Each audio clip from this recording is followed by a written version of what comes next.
Hi, my name is Christian Harris, and today we will be discussing the French Revolution. You may know some things about it like Robespierre, King Louis, even maybe Napoleon, but that's obviously just the tip of the iceberg. It goes a lot deeper than that. So I'll be taking you through some of the major events of the French Revolution and the overarching themes of it, such as the shifting centralization of power, the role that symbols played in the revolution, and the ideas put forth by the Enlightenment, and the resulting ideologies that were born out of them. Now, to give you a big picture timeline, we'll start with the Ancien Regime, or the monarchy, that was in place at the outset of the revolution at the end of the 1700s. Move into the revolutionary events, such as the storming of the Bastille and the Declaration of the Rights of Man, which led to the first constitution of France. The complete overthrow of the monarchy and the establishment of the Republic, the Reign of Terror and Robespierre's role, and eventually the Thermidorian reaction and Napoleon, and the reestablishment of a monarchy. So setting the stage for revolutionary France, there was the Ancien Regime, run by King Louis XVI.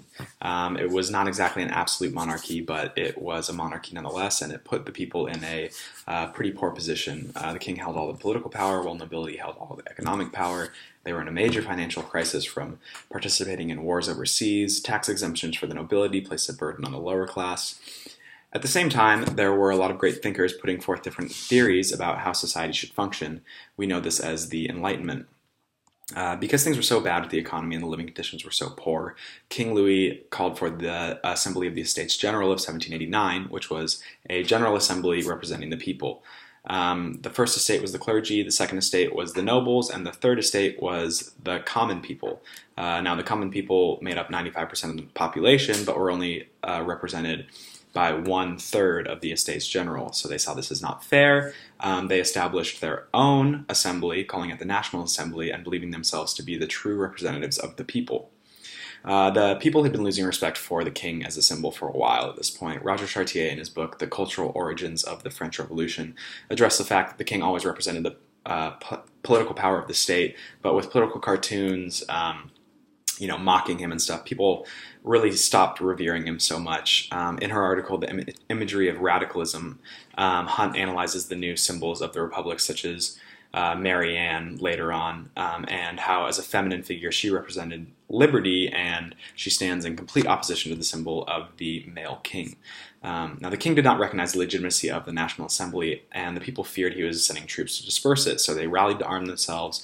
This led to the storming of the Bastille on July 14th of 1789, and they stormed the Bastille, this giant medieval fort, took the munitions and tore the building down with their hands. So they literally tore down a symbol of the old regime with their bare hands. Now, the deputies in the National Assembly accept this violence and essentially set the precedents for years to come, and immediately set off a series of revolutionary events, such as the Declaration of the Rights of Man, which eventually led to the first Constitution of France, the Women's March on Versailles on October 5th of 1789, where they demanded that the king and queen move to Paris after storming their palace. The king and queen comply. This moves the National Assembly to Paris as well, and it legitimizes their claim to power for the people. Now, once the Constitution was complete in 1791, France became a constitutional monarchy, so the king had to share power with the Legislative Assembly, but he still had some power. While all this was going on internally, France is being threatened externally, specifically from Austria and also from Prussia. Now, this riles the people up a lot because they believe that the monarchy is conspiring with their enemies to escape Paris. So they storm the Tuileries Palace and take the king captive, and this essentially ends the monarchy and signals the beginning of the Republic. Shortly after the storming of the Tuileries Palace, Robespierre, a leader in the radical revolutionary faction known as the Jacobins, believes that the people need a strong leader to keep them in line.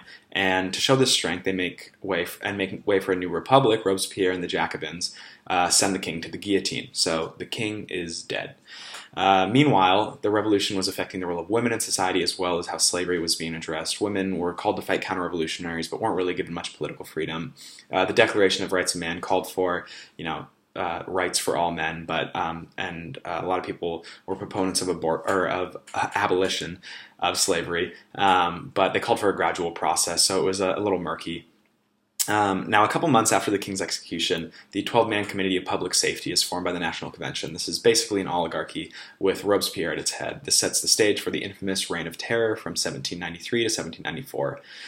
This period is marked by an incredible amount of violence, and anybody deemed an enemy of the revolution is essentially sent to the guillotine. Jacques-Louis Menetra, a citizen in Paris, writes in A Journal of My Life, the French breathed blood, neighbor cold-bloodedly denounced neighbor, and blood ties were forgotten. So obviously this is not a great time to be a citizen in Paris.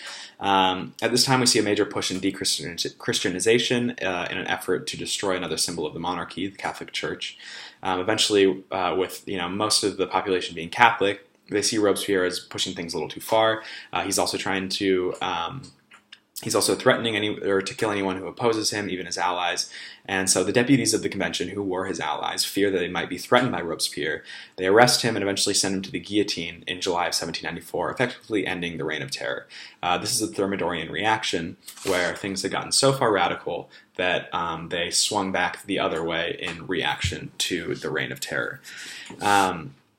From 1794 until 1799, the government existed in what they called the Directory, which was fairly unremarkable. What should be noted here was that at the time Napoleon was running military campaigns and was rising to power. Now in 1799, Napoleon and several others staged a coup and came to power and took control of the French government.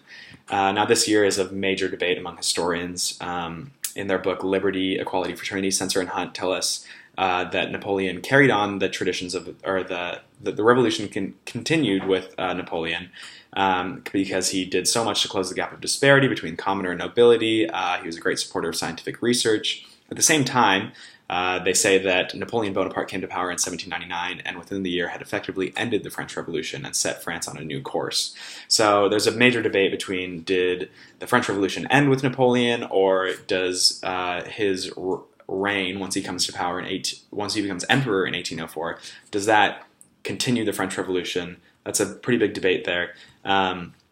So the French Revolution had a profound impact both in and outside of France and for centuries to come. The ideas of liberalism, nationalism, and even socialism of the Enlightenment put forth during the French Revolution had a profound impact on German college students in the Revolution of 1848, as well as the intelligentsia in Russia, which of course gave birth to the communist movement. In Chapter 6 of their book Liberty, Equality, Fraternity, Censer and Hunt break it down, the resulting ideologies, into 4 political views. They summarize the ideologies resulting from the French Revolution and Liberty, Equality, Fraternity by saying that communists viewed revolution as the best way to fashion a new world, radical Democrats considered it necessary in extreme situations, liberals accepted them only with constitutional guarantees, while conservatives saw it as an act of human pride and an overall bad thing. So over the course of the French Revolution, we see it go from a monarchy to a constitutional monarchy to a radical republic, and then it swings back and becomes a monarchy again. So there's this big, major shift in power over the course of the French Revolution. Now, it's important for historians to study the historical phenomena of revolutions as a whole, and specifically the French Revolution, in order to understand the environments that cultivate them. By doing so, we have a greater knowledge of the political and societal changes going on around us. Thanks for listening.